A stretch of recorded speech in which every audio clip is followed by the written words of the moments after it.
Ouais, c'est bon. Merci Athanasia pour la présentation. Donc, effectivement, je vais présenter à ma place et à la place de ma collègue Evelyne aussi, qui, elle, de son côté, est aussi une chercheuse en sciences sociales, on va dire études des sciences et des techniques. Mais elle, de son côté, elle était chercheuse en physiologie animale auparavant, dans sa vie antérieure. Et donc, c'est aussi pour vous dire que nous sommes toutes les deux, ne sommes pas originaires de la sociologie pure. Donc, on a déjà travaillé elle, de son côté, vraiment avec les animaux et en expérimentant sur les animaux. Et moi, bon, c'est par la voie un petit peu plus contournée comme l'a présenté Athanasia. Je me suis intéressée à la sociologie des sciences et des techniques via des projets internationaux de transfert de connaissances impliquant justement les technologies animales, les connaissances technologies animales. Euh, donc, je vais aussi vous dire en quelques mots d'où nous parlons. Donc, qu'est-ce que c'est ces études des sciences et des techniques dans le domaine des recherches en sciences humaines, sociales et humaines en plus en général. Donc, c'est un champ d'études interdisciplinaire, déjà construit tel quel entre plusieurs disciplines comme anthropologie des sciences, philosophie des sciences, sociologie des sciences, histoire, etc., etc. Donc, qui ont un objet d'étude commun production des connaissances et la vie des technologies en société. Donc, c'est un champ qui s'est formé dans les années, qui a commencé à se former dans les années 1970, en réponse un petit peu à toutes les préoccupations environnementales de la société et de la remise en question quelque part de la primauté de la science comme activité supérieure en société et puis la mise en place des grands projets technologiques qui s'avéraient au fur et à mesure pas si idéaux que ça et qui commençaient à poser des problèmes aussi, notamment environnementaux, euh, après avoir résolu certains d'autres. Donc, le regard sur la production scientifique a commencé à changer avec la production des connaissances par les STS, euh, avec des méthodes très ethnographiques à la base. Donc, les chercheurs, ils allaient vraiment dans les laboratoires, regarder comment au quotidien les chercheurs en d'autres disciplines font pour produire leurs connaissances objectives. Et donc, du coup, voilà, on a mis en évidence que la science est une activité sociale comme toute autre, qu'elle est très politique et loin d'être neutre comme on le croyait auparavant, même si on essaie toujours, on tend vers cette neutralité et l'objectivité, mais dans les pratiques, ce n'est pas comme ça.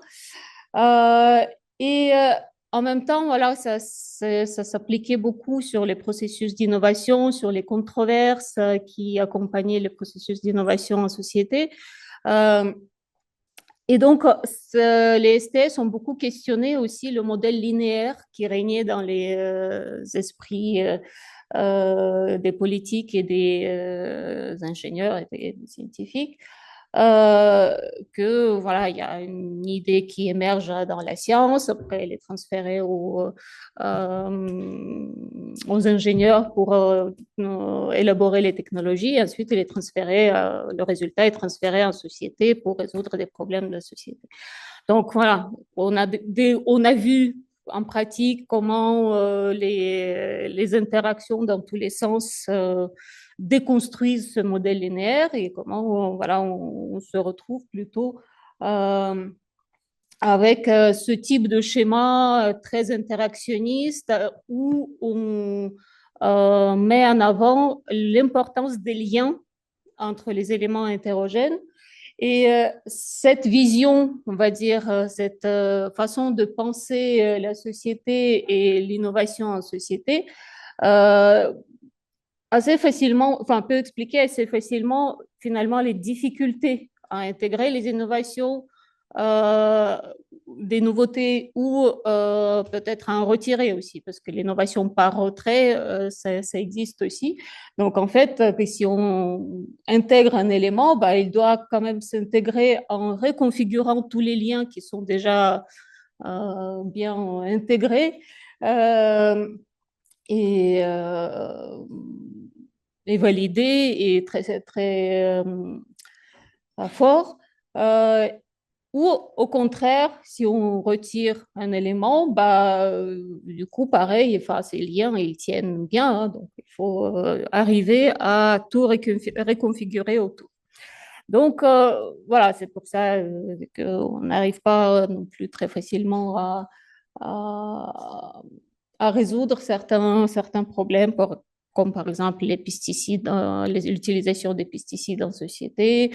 Là, on est dans le milieu de la recherche avec les animaux, donc la question de l'expérimentation animale est extrêmement complexe aussi, etc. Voilà, donc ça, c'était pour dire que finalement,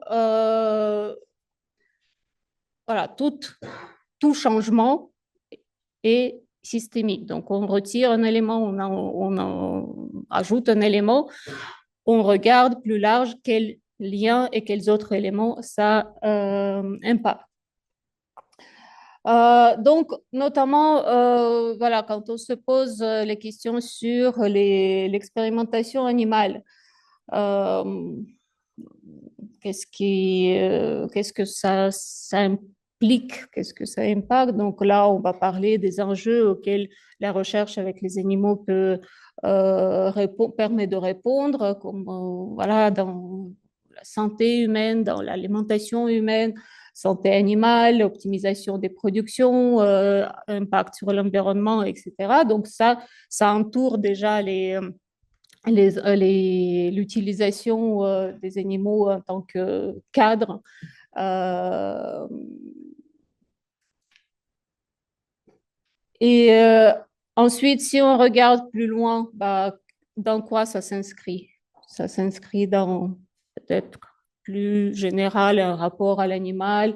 Donc là, on constate qu'il y a des mouvements sociaux de protection des animaux, les réflexions sur les droits des animaux, le changement des régimes alimentaires en fonction du rapport à l'animal que les consommateurs prennent. Euh, le questionnement des catégories des animaux, il y a voilà, le mouvement des antispécismes, les animaux utiles, nuisibles, il y a des débats, etc.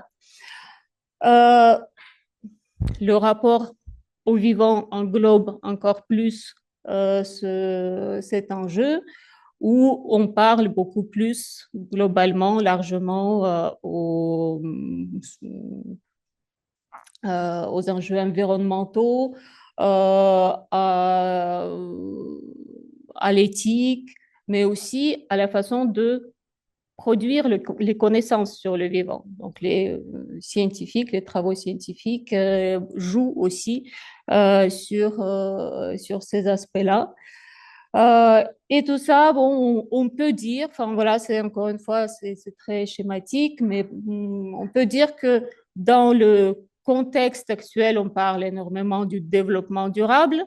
C'est un peu le mot d'ordre, la durabilité, la soutenabilité, etc. Et on s'inscrit nos activités dans ce cadre-là. Et ça questionne encore une fois encore plus largement nos activités sur différents aspects et euh, voilà, on évoque les idées altermondialistes, on réfléchit à l'avenir de l'humanité, etc., etc. Donc, en fait, on ne peut pas juste prendre la question de l'expérimentation animale et dire qu'est-ce que ça change si on n'en fait plus ou si on le fait un peu différemment, etc. Euh, voilà, on change un peu toute la représentation de ces cadres aussi. Euh, comment moi, je disais à mes collègues avec lesquels, les physiologistes avec lesquels je travaille actuellement à l'INRAE, un peu, voilà, on travaille sur la vache fistulée qui est ici sur une image. Euh, En gros, vous regardez d'un côté du hublot, moi, je regarde tout ce qui se passe de l'autre côté, quoi. Enfin, et je suis seule et vous êtes nombreux. Donc, il y a des enjeux, effectivement. Ensuite, on va revenir plus en détail sur les possibilités de collaboration entre les SHS et les sciences biologiques expérimentales. Donc, ça en fait partie. Euh, donc, voilà, là, je ne vais pas peut-être développer très en détail, juste pour remettre dans le contexte que l'histoire de la question autour de l'expérimentation animale, de la participation des animaux dans la production des connaissances, mais bon, plus largement, bien évidemment, du rapport entre l'humain et l'animal non humain, c'est une histoire longue et à chaque étape, on réconfigure un petit peu nos liens. Il y a des choses qui apparaissent depuis le 19e siècle, depuis Claude Bernard qui a été mentionné dans la présentation précédente, euh, qui est quelque part le père de la médecine expérimentale, de la science expérimentale sur le vivant. Euh, bah, ces controverses sont très saillantes. Euh, à commencer par la famille propre de Claude Bernard, qui était très opposée à ces expérimentations. Euh, donc, les mouvements antivivisectionnistes étaient, bon, pas aussi actifs que maintenant, mais déjà très actifs. Premières législations ont eu lieu aussi à cette époque-là. Donc, voilà, c'est pour dire aussi qu'il y a des changements de pratiques et des esprits dans la recherche qui s'opéraient à ce moment-là. Il y a les controverses entre les scientifiques sur le rapport à l'expérimentation. Voilà, il y avait ceux qui parlaient en même temps que bah, ça serait encore mieux d'expérimenter quand même sur les humains et bah, utiliser les prisonniers condamnés à mort, bah, c'est tout à fait éthique quelque part. Et puis d'autres, ils rejetaient tout type d'intervention, d'invasivité, d'expérimentation sur même les insectes. Euh, Au milieu du siècle précédent, on voit un grand changement qui s'opère avec la bioéthique après le procès de Nuremberg en particulier. Et ce que ça veut dire, ce sont des choses très importantes dans le changement au sein de la société.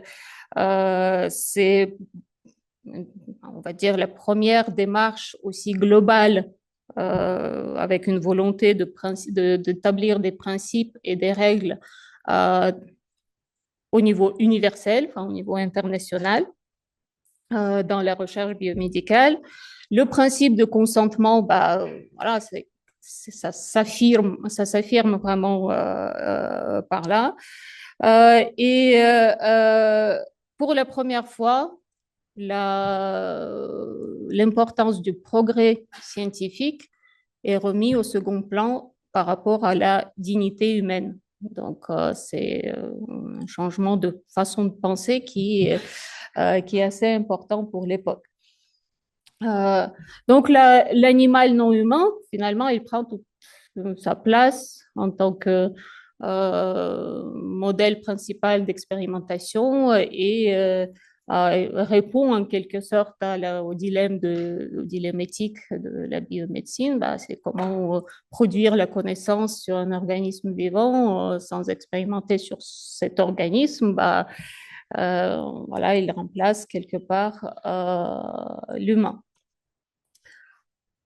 Et avec ça, bien évidemment, bah, la pensée euh, avec la pensée animaliste se développe aussi.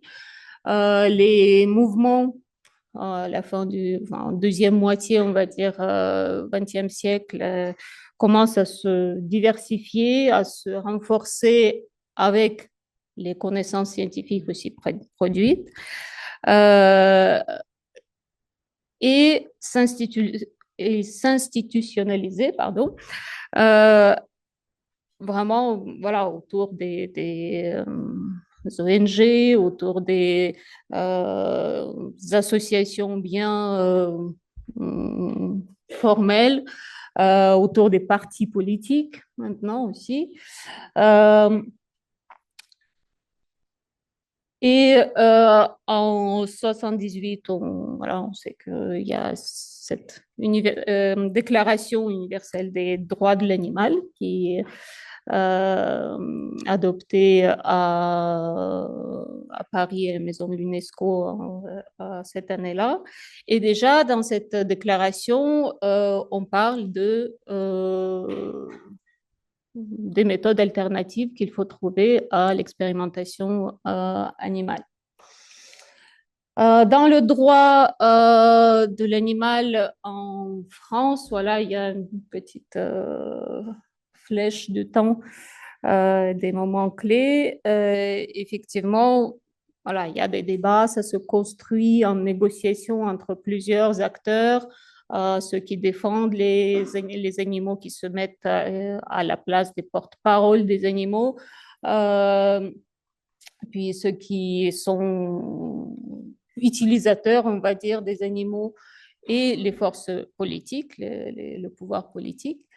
Donc, c'est un processus de renégociation permanente, d'établissement des conventions sociales qui résultent pour un temps à une loi, une réglementation, à des normes, à des directives, et qui sont renégociées la fois d'après euh, pour se mettre à jour en fonction des évolutions sociétales.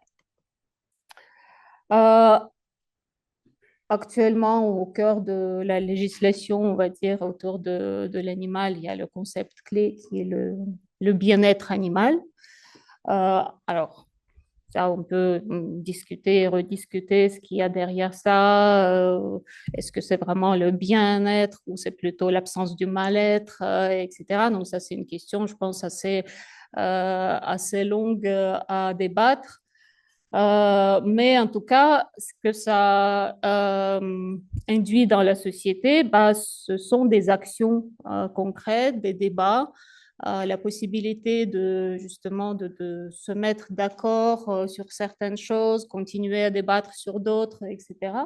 Donc, au travers voilà, des définitions qui sont données, qui sont reprises par le pouvoir, enfin, données par des scientifiques, repris par le pouvoir public, l'intégration dans la sphère économique aussi avec des labels, à quel niveau voilà, l'indicateur du bien-être animal est respecté, donc pour donner le choix aux consommateurs d'acheter tel ou tel produit, etc.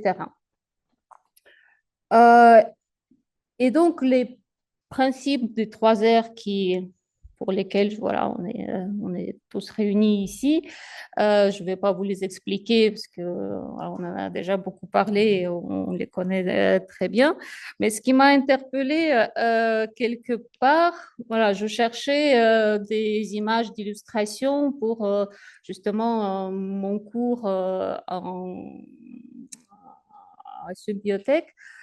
Et je suis tombée juste voilà, par Google sur cette slide.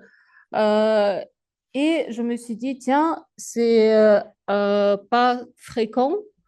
On voit que le principe des 3 R dans la recherche avec les animaux. Donc, très souvent, on voit la recherche animale, la recherche sur l'animal, etc. Mais la recherche avec les animaux, en tout cas, voilà, c'était il y a 1 an que je cherchais ça, je voyais très rarement. Donc, l'animal devient-il vraiment un acteur de la recherche en tant qu'animal expérimental? C'est une question qui mérite justement un approfondissement et notamment du point de vue des études des sciences et des techniques qui valorisent beaucoup justement, qui ont démontré que la prise en compte des acteurs non humains dans la société est extrêmement importante pour comprendre les systèmes complexes.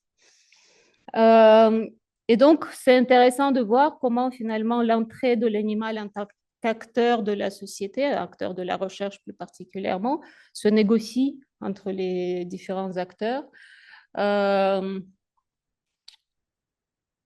Et comment finalement, voilà, cette reconsidération de la place de l'animal, de son rôle, comment ça impacte, ça fait évoluer l'organisation, les pratiques de recherche, etc.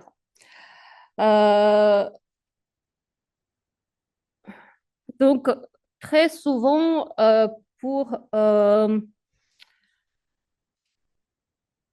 enfin, dans le cadre, on va dire, des recherches sociologiques, les chercheurs se penchent beaucoup sur justement les acteurs des mouvements sociaux, donc les acteurs contestataires, euh, pour voir comment leur cause se construit, comment ils l'expriment, qu'est-ce qui les fait se mobiliser pour telle ou telle cause, et notamment pour la cause animale. Il y a un certain nombre de travaux qui existent. En revanche, comment ça, justement, comment ça impacte la recherche, l'activité de la recherche, les chercheurs, les scientifiques, les techniciens, les animaliers, etc. Il y a très peu de travaux en sociologie. Et donc, un des peu nombreux travaux qui existent et qui a été commencé alors il y a un certain temps, justement, c'était un projet que Evelyne Lost avait conduit avec ses collègues euh, sur justement, enfin, elle a commencé par regarder la place et le rôle des animaliers dans la recherche expérimentale à l'INRAE. Donc, quel était le contexte à l'époque? Donc, c'était après la première directive européenne de 86, où un certain nombre de recommandations a été plus ou moins appliquées sur la base non obligatoire, mais pas mal quand même. Les chercheurs prenaient ces initiatives-là du point de vue éthique. Euh, et dans les années 2000, sur le centre de Julian-Josas de l'INRAE, ils ont constaté un certain nombre de problèmes d'ordre des ressources humaines parmi les animaliers, les techniciens. Et donc, Evelyne étant là, à ce moment-là, est devenue, déjà après sa carrière de chercheuse en sciences animales, elle est devenue responsable de communication du centre de Julien Josas. Et donc, elle a mené ce projet de recherche-action sur et avec les animaliers en leur donnant la parole. Euh, et du coup, ils ont tourné aussi le film documentaire qui s'intitulait Paroles d'animalier, justement pour valoriser ce métier davantage. Euh, donc là aussi, il faut formuler quelques recommandations. Et ensuite, après la rentrée en vigueur de la deuxième directive européenne, elle a refait une enquête en 2018. On a fait les entretiens avec plus ou moins les mêmes chercheurs, les mêmes techniciens, les mêmes animaliers. Bon, pas toujours, bien évidemment, le temps est passé, pour voir comment ça a changé leur vie, comment ça a évolué en 10 ans. Donc, les résultats de ces recherches, voilà, en 2007 déjà, pouvoir démontrer, on va dire scientifiquement, que les animaliers sont acteurs indispensables, importants de la recherche et euh, invisibilisés quand même à tort, c'était assez novateur. Euh, Qu'ils font le lien entre l'animal et le chercheur. C'est vraiment le rôle primordial. Et de ce fait, ils sont quand même garants quelque part de la qualité et de l'éthique de la recherche. Donc, à l'époque, Evelyne a formulé plusieurs recommandations en termes de l'inclusion des animaliers dans le processus de la recherche, dans le processus de prise de décision sur les protocoles expérimentaux, parce qu'ils connaissent mieux les animaux, etc. Donc, de quelle manière on peut reconnaître leur expertise. Donc, c'est aussi une démarche importante. Et quelque part, comment reconnaître officiellement et prendre en compte leur responsabilité morale envers les animaux. Donc, voilà, il y a aussi des recommandations en termes d'organisation des unités, comme ça a été organisé à l'INRAE, donc pour donner plus d'autonomie aux unités expérimentales, aussi la compétence de prise de décision au directeur de ces unités par rapport aux unités de recherche, et mettre les installations expérimentales qui étaient sous la responsabilité des unités de recherche, les remettre sous la responsabilité des unités expérimentales. Donc, c'est dans la réorganisation des circuits décisionnels qui avait aussi un sort de problème qui faisait que bah, les animaliers ne se trouvaient pas dans leur travail, ils se sentaient pas valorisés. Euh, donc, après la nouvelle enquête en 2017-2018, Evelyne, donc après avoir vu que quel changement la deuxième directive induisait, bah, elle a constaté que pas mal de ces recommandations ont été automatiquement prises en compte dans l'organisation, dans la réorganisation du travail des expérimentateurs à l'INRAE. Et ce n'est pas juste parce que voilà, il y a un sociologue qui débarque, qui donne des recommandations et paf, partout ils sont pris en compte et ils sont cités dans les directives. Non, c'est juste aussi parce que voilà, c'est aussi dans l'air de temps, il y a les mêmes idées qui circulent. Donc, c'est quelque part, la société est prête pour ce type de changement. Et donc, effectivement, elle a constaté que les animaliers étaient beaucoup plus pris en compte en tant qu'acteurs, des vrais acteurs de recherche. Leur parole était importante. Il y avait des consultations, on va dire, lors de la constitution des protocoles de recherche, les protocoles d'expérimentation. Et donc, les responsabilités aussi étaient un peu rééquilibrées. Et quelque part, donc, ça a joué sur le bien-être au travail des animaliers, mais aussi sur le bien-être des animaux. Parce que bah, la vie des animaliers était plus prise en compte.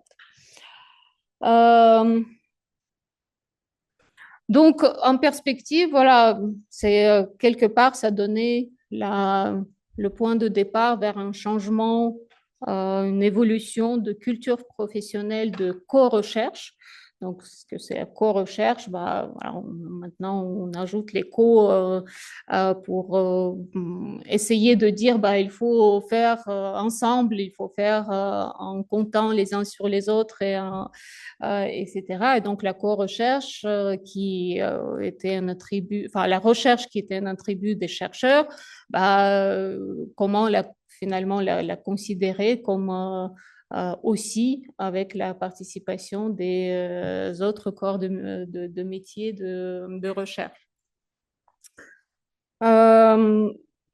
Donc ces changements, bien évidemment, ils ne sont pas évidents à instaurer.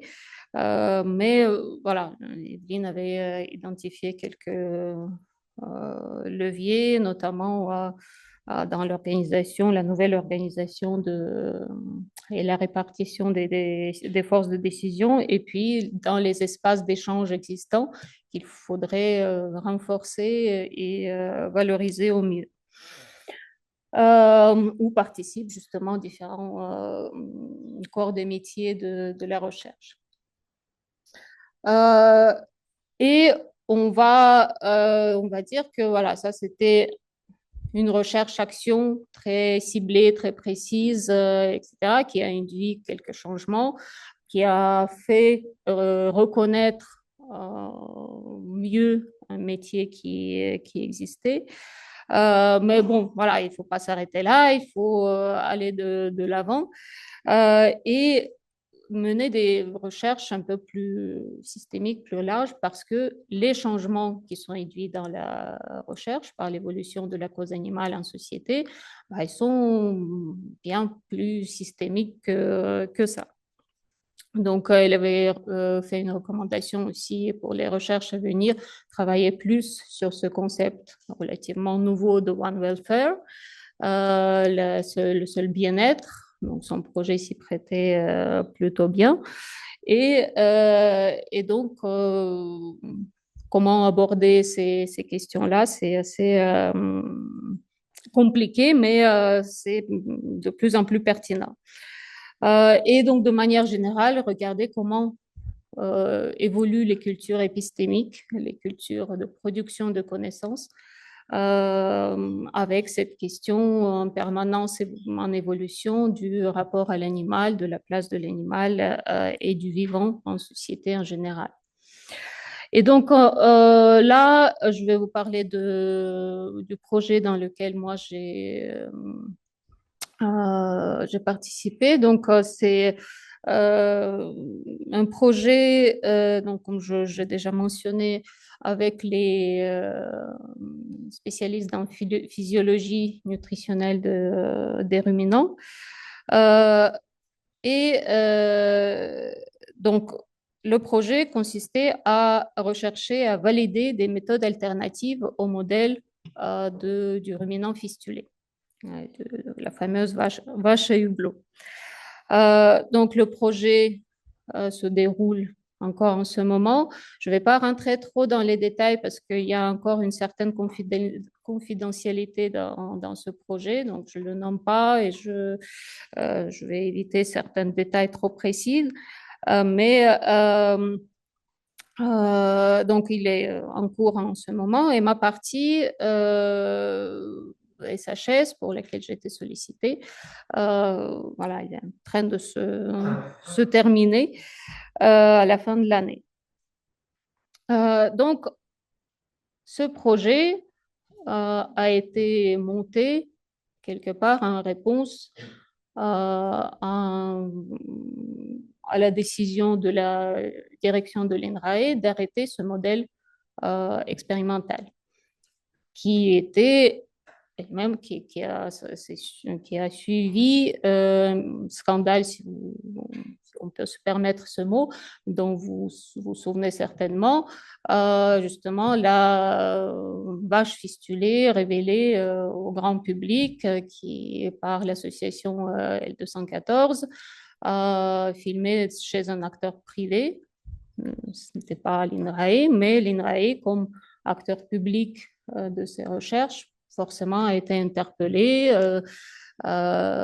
pour apporter des réponses aux questions des acteurs civils, de la société, des politiques, etc. Et donc, en 2019, la décision a été prise d'arrêter ce modèle expérimental à l'horizon de 2025. Forcément,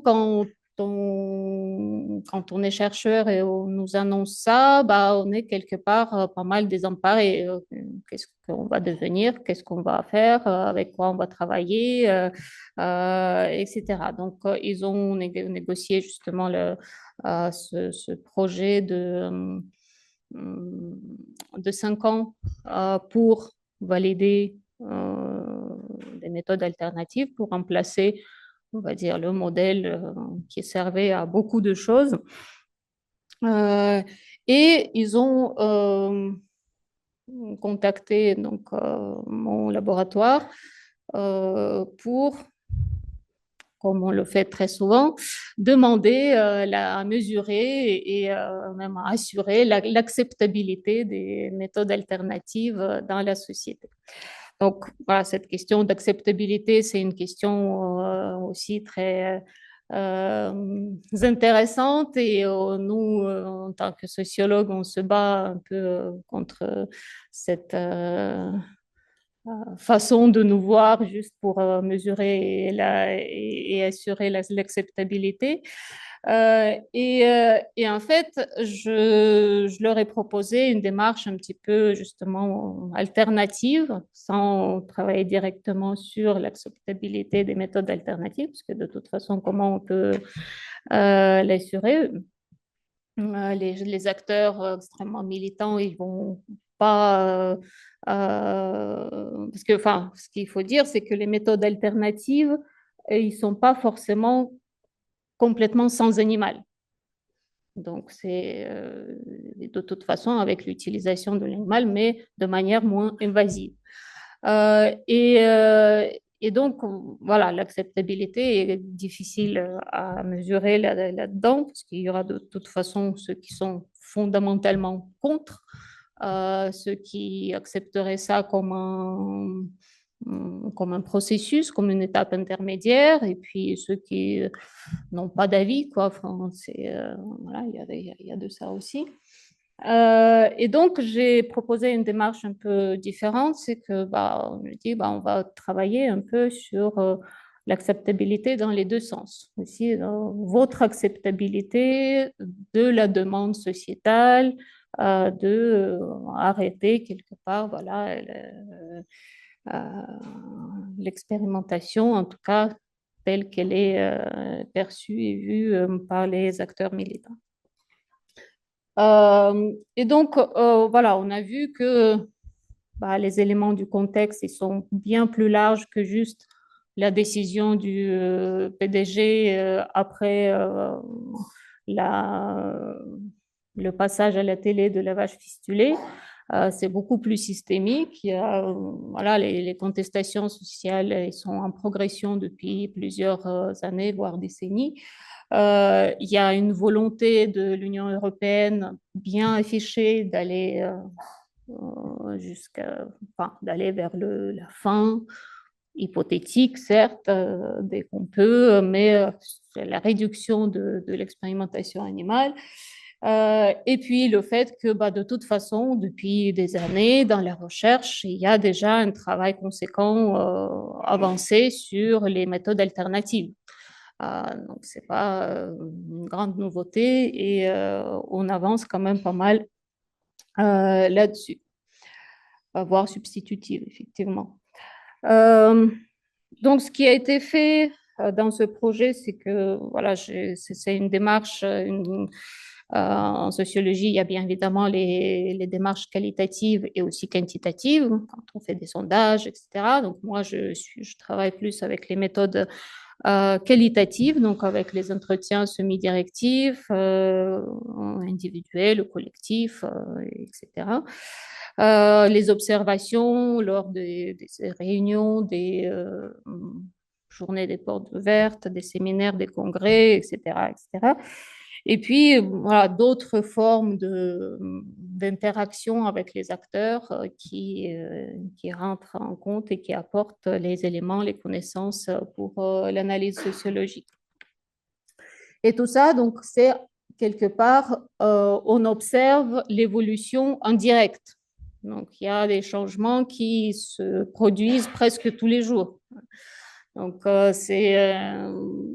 la dynamique, bah, on observe, mais ensuite, c'est très compliqué de conceptualiser derrière quelque chose de nouveau on va dire, à chaud. Donc, mais on s'appuie sur les études antérieures, les concepts antérieurs, les théories antérieures aussi.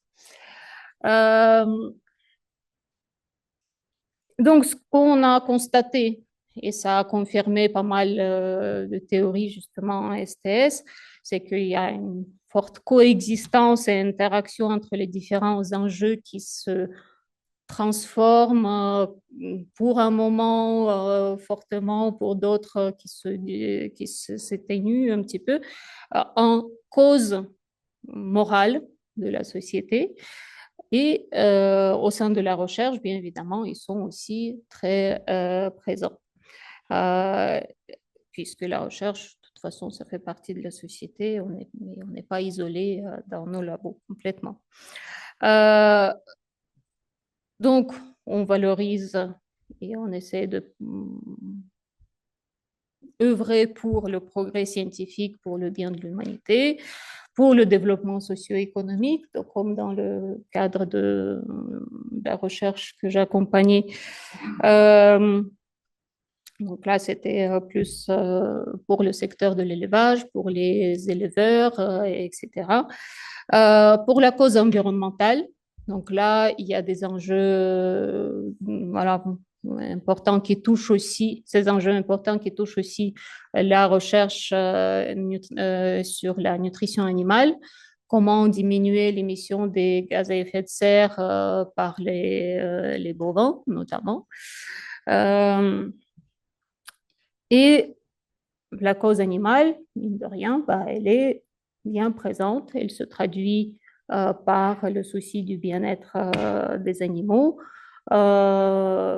qui ensuite aussi voilà, s'étend vers le bien-être des humains et qui se transforme un peu à cette réflexion autour de one welfare, du bien-être,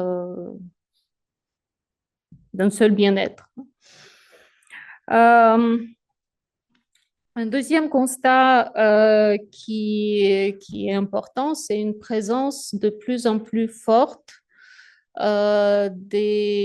mais plus ou moins assumée par les chercheurs, des espaces d'expression des émotions.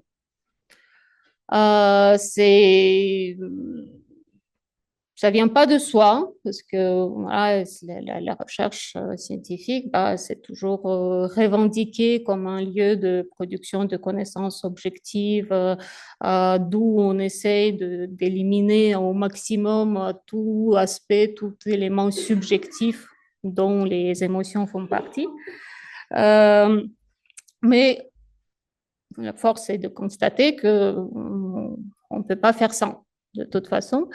Et là, de plus en plus, on trouve cet espace émergé où on peut donner vie, donner lieu d'être et la raison d'être à ces aspects subjectifs dans la recherche, dans les sciences. Donc déjà, GIRCOR récemment a mené une étude sur la fatigue compassionnelle.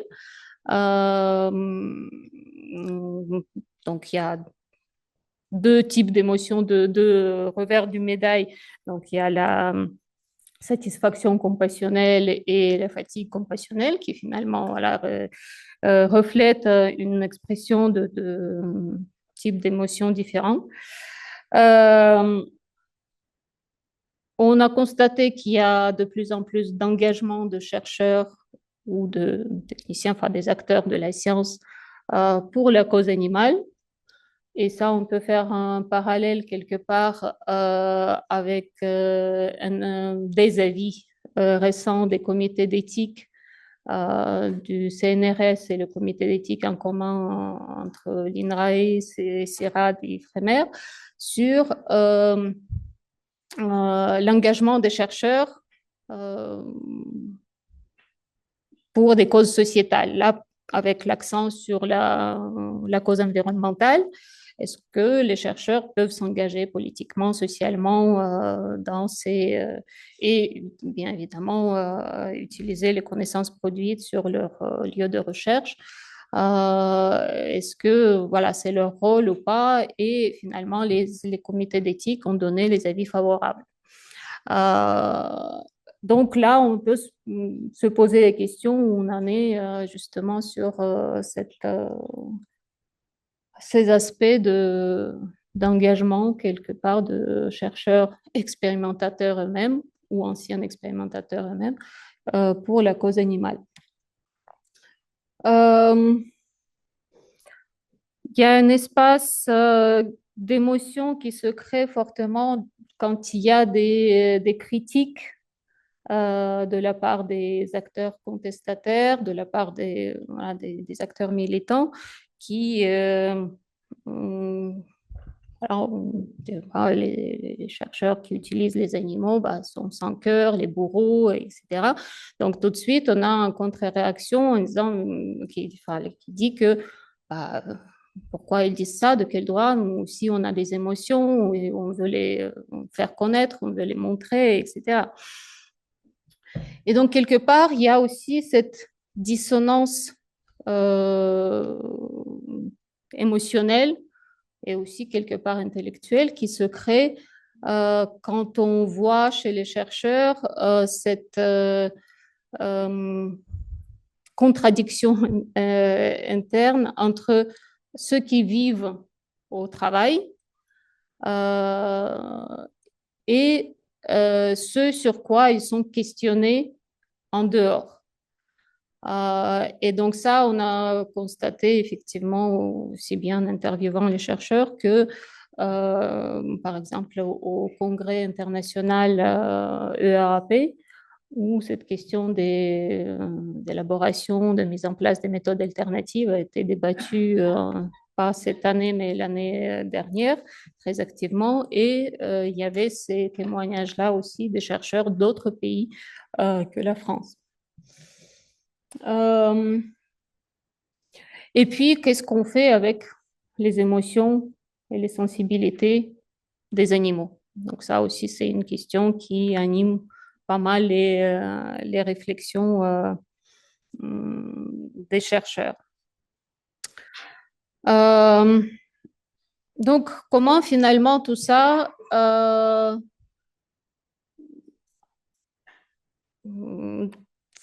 impacte la façon dont on produit les connaissances scientifiques au sein des sciences animales, puisque j'ai enquêté là-dedans.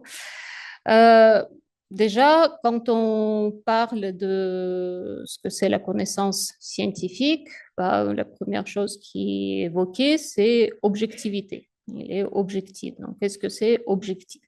Là, il y a aussi, on va dire, comment les acteurs eux-mêmes, donc les scientifiques, le représentent. Et il y a des travaux en STS. Il y a même un livre de 700 pages à peu près à lire sur ce que c'est l'objectivité. Finalement, ce n'est pas une seule objectivité, il y en a plein et ils sont en train d'évoluer constamment aussi. Et effectivement, là, on est sur un moment où on peut constater que l'objectivité, quelque part, tend à évoluer. Et comment, à quoi ça va aboutir, on ne peut pas tellement savoir tout de suite. Mais l'objectivité qui représente pour les chercheurs, pour les scientifiques, quelque part un principe déontologique, un principe de valeur professionnelle, enfin, représente une valeur professionnelle extrêmement forte. Là, on est à une période où on se questionne pas mal là-dessus.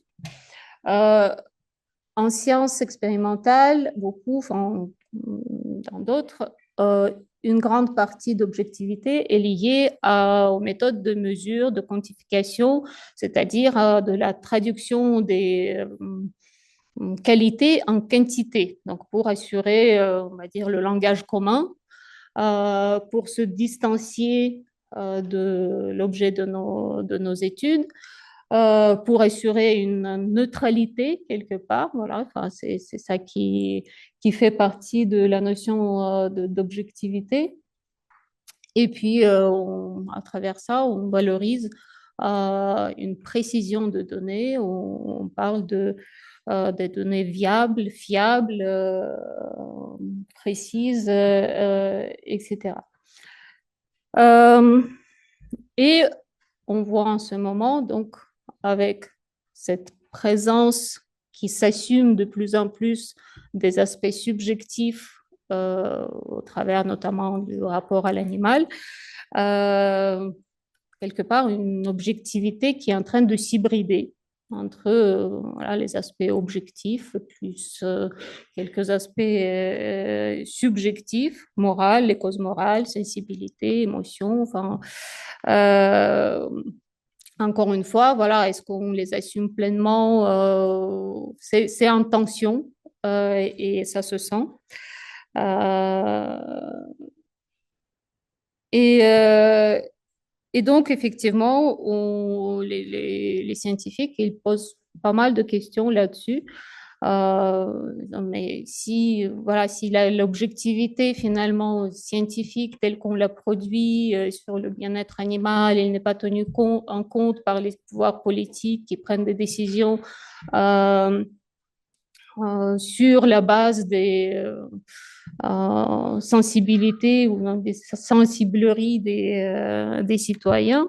Où va-t-on et comment on va faire pour assumer et pour continuer notre rôle de scientifique. Et puis ils essayent, enfin je pense qu'on est tous là, quand on a quelque chose qui nous paraît subjectif, en science, on essaie de l'objectiver, donc on essaie là tout de suite d'essayer de le quantifier. Comment on quantifie les émotions, c'est pas encore tout à fait à point. Donc, c'est voilà, un processus qui s'enclenche. Euh, et donc, quand on voit les acteurs en train de chercher les méthodes alternatives, il y a plein de questions sous-jacentes qui émergent. Enfin, voilà, avec ces méthodes alternatives, on ne peut pas atteindre la même précision des données que ce qu'on pouvait atteindre avec les mesures prises avec le modèle précédent, donc la vache fistulée. Euh, et comment, du coup, on va retrouver le langage commun avec nos pairs, avec nos collègues au niveau international. Dans d'autres pays, ils peuvent encore, nous, on ne peut plus, etc. Voilà, donc les questions qui portent finalement globalement sur comment faire la science autrement, comment faire la recherche autrement. Euh, donc, pour les conclusions un petit peu générales, c'est bien lié au projet de Evelyne et au mien, on peut dire que euh, les sciences expérimentales, les sciences du vivant, enfin, et les sciences du vivant, de la vie, donc les sciences expérimentales par définition, ils sont aussi quelque part les sciences expérientielles, donc non seulement l'expérimentation qui compte, mais aussi les expériences des acteurs. Et donc, dans ces expériences d'acteurs, il y a effectivement beaucoup plus de choses peut-être qui paraissent subjectives, mais les différentes formes de savoir, de connaissances, ils doivent être intégrés d'une manière ou d'une autre. Et donc, avec l'intégration de ces acteurs de la recherche, de la société civile, etc.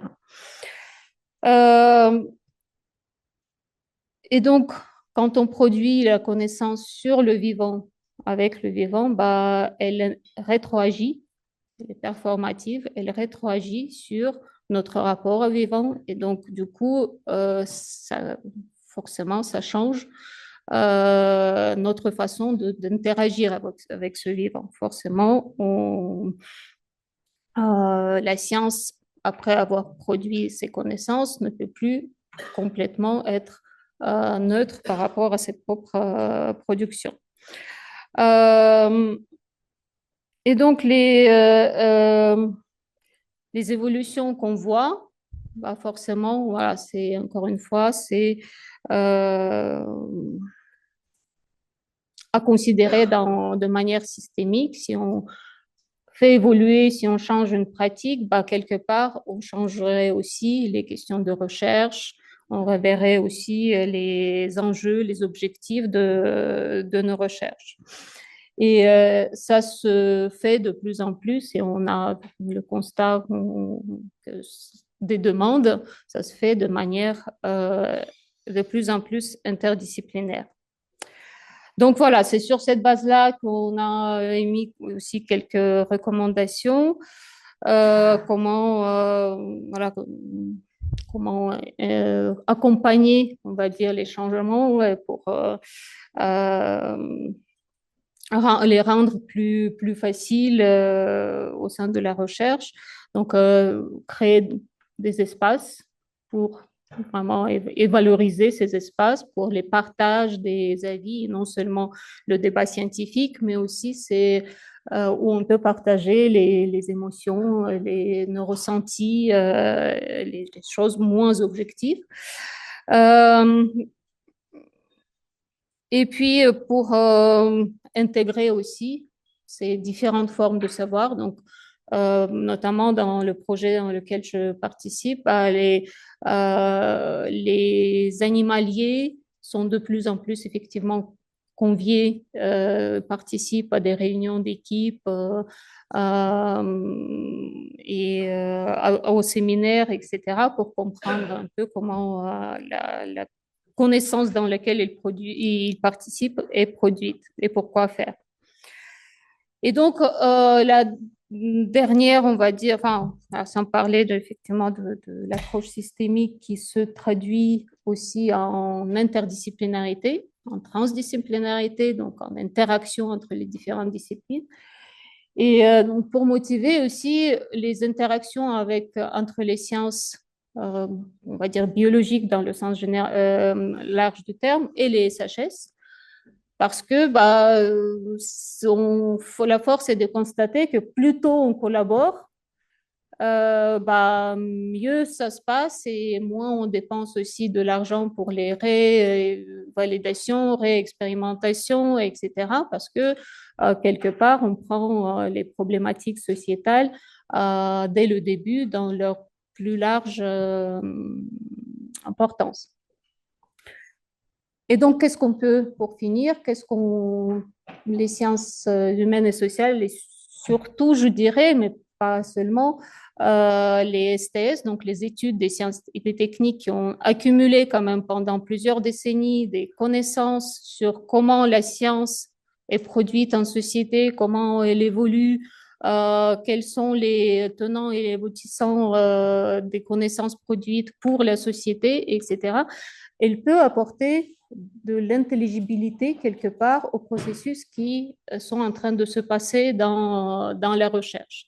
Donc, quelque part, un rôle plus ou moins explicatif, mais un rôle un peu d'accompagnement, de conseil, mais bien évidemment pas que, parce que bon, aussi, il faut qu'on produise des connaissances scientifiques. Les espaces d'échange qui sont de plus en plus nécessaires dans ce monde-là, bah, les sociologues étant équipés par les connaissances et par le savoir-faire, ils peuvent accompagner ça.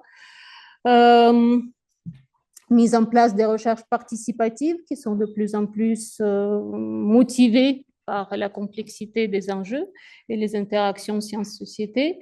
Là aussi, on a développé pas mal de méthodes, de connaissances, de pratiques.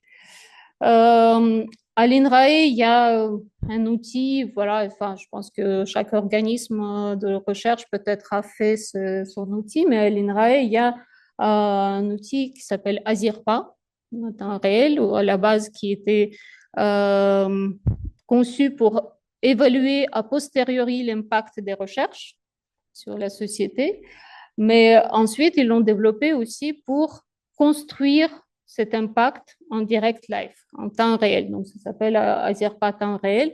Et donc, déjà, voilà, quelques équipes de chercheurs à l'INRAE sont bien adeptes de cette méthode. Voilà, donc, en gros, co-construisons le savoir sur le vivant et puis sa place et son rôle dans la société qui évolue.